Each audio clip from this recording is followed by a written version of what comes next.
পেয়েছি এখনও অজস্র লাশ বেওয়ারিশ হিসাবে পড়ে আছে।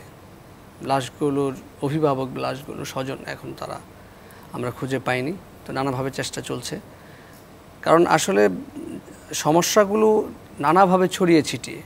তো আমাদের প্রথম প্রায়োরিটি হচ্ছে শহীদদের লিস্ট তৈরি করা এবং যারা আহত হয়েছেন তাদের সুচিকিৎসা নিশ্চিত করা। তো ওই জায়গা থেকে আমরা আমাদের স্থানীয় যারা প্রতিনিধি আছেন বৈষম্য বিরোধী ছাত্র আন্দোলন, তাদের পক্ষ থেকে, আমাদের পক্ষ থেকে তাদেরকে এক ধরনের আমরা জানিয়ে দিয়েছি যে অতি দ্রুত যার যার এলাকা থেকে যাতে তালিকাটি শুরু করে, এবং কেন্দ্র থেকে সেটাকে মনিটরিং করা হচ্ছে। আশা করছি দ্রুতই আমাদের পক্ষ থেকে, বৈষম্য বিরোধী ছাত্র আন্দোলনের পক্ষ থেকে এক ধরনের ইতিবাচক এক ধরনের ফলাফল আমরা পাবো। তালিকাটি অতি দ্রুতই হবে এবং আমি সরকারকেও খসড়া দাঁড়িয়ে যাবে, হ্যাঁ আশা করছি।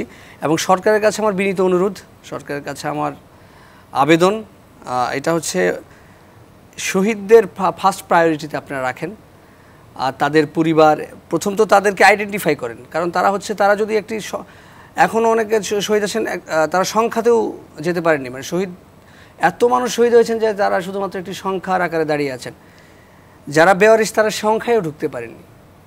তো আমি সরকারের কাছে আহ্বান করব অতি দ্রুত শহীদদের তালিকাটি নিশ্চিত করুন এবং জাতির সামনে তাদের তালিকাটি উপস্থাপন করুন এবং তাদেরকে যথাযোগ্য মর্যাদার মাধ্যমে তাদের দাফন এবং তাদের পরিবারের দায়িত্ব আপনারা নিন। আমি আশা করছি এটা অতি দ্রুতই সরকার এই কাজটি করবেন এবং এটা জরুরি, সবচেয়ে জরুরি একটি কাজ।